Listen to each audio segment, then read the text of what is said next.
ஆறாம் வகுப்பு இயல் 4 கண்ணெனத் தகும் கவிதைப்பேழை மூதுரை.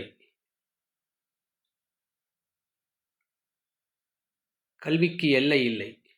மனிதன் பிறந்தது முதல் இறுதி வரை கற்றுக்கொண்டே இருக்கிறான். கல்வி மனிதனை உயர்த்துகிறது.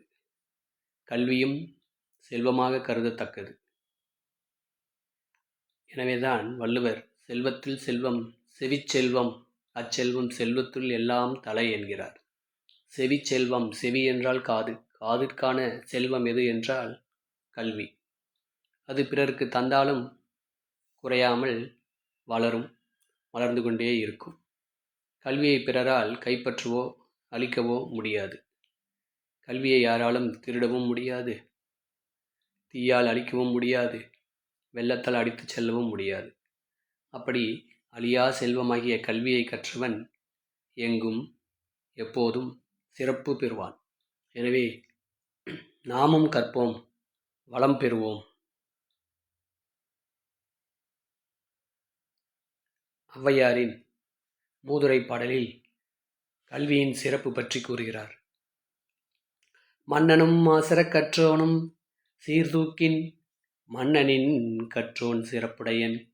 மன்னர்க்கு தன் தேசமல்லால் சிறப்பில்லை, கற்றோர்க்கு சென்ற இடமெல்லாம் சிறப்பு.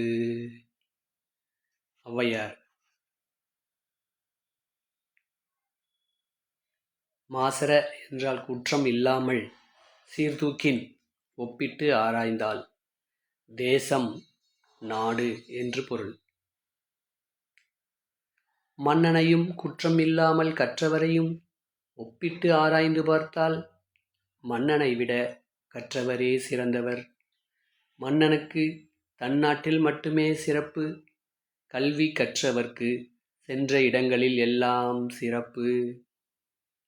மன்னரையும் கற்றவரையும் நாம் ஒப்பிட்டு பார்த்தோமானால், மன்னனை விட கற்றவர்க்குத்தான் சிறப்பு அதிகம். எப்படி என்றால், ஒரு நாட்டு மன்னனுக்கு அந்நாட்டில் மட்டுமே சிறப்பு. அந்த நாட்டை விட்டு அவர் பக்கத்து நாட்டிற்கோ அல்லது அண்டை நாட்டிற்கோ சென்றால் அவருக்கு சிறப்பு இருக்காது. ஆனால் கல்வி கற்றவர்க்கு சென்ற இடங்களிலெல்லாம் சிறப்பு. கல்வி கற்ற புலவர்களை அனைத்து மன்னர்களும் வரவேற்று உபசரிப்பார்கள் என்று ஔவையார் கூறுகிறார். மூதுரை என்றால் மூத்தோர் கூறும் அறிவுரை. சிறந்த அறிவுரைகளை கூறுவதால் இந்நூல் மூதுரை என பெயர் பெற்றது. இந்நூலில் 31 பாடல்கள் உள்ளன.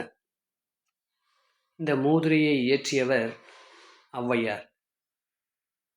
ஔவையார் இயற்றிய நூல்கள் ஆத்திச்சூடி, கொன்றைவேந்தன், நல்வழி போன்ற பல நூல்களை இவர் எழுதியுள்ளார்.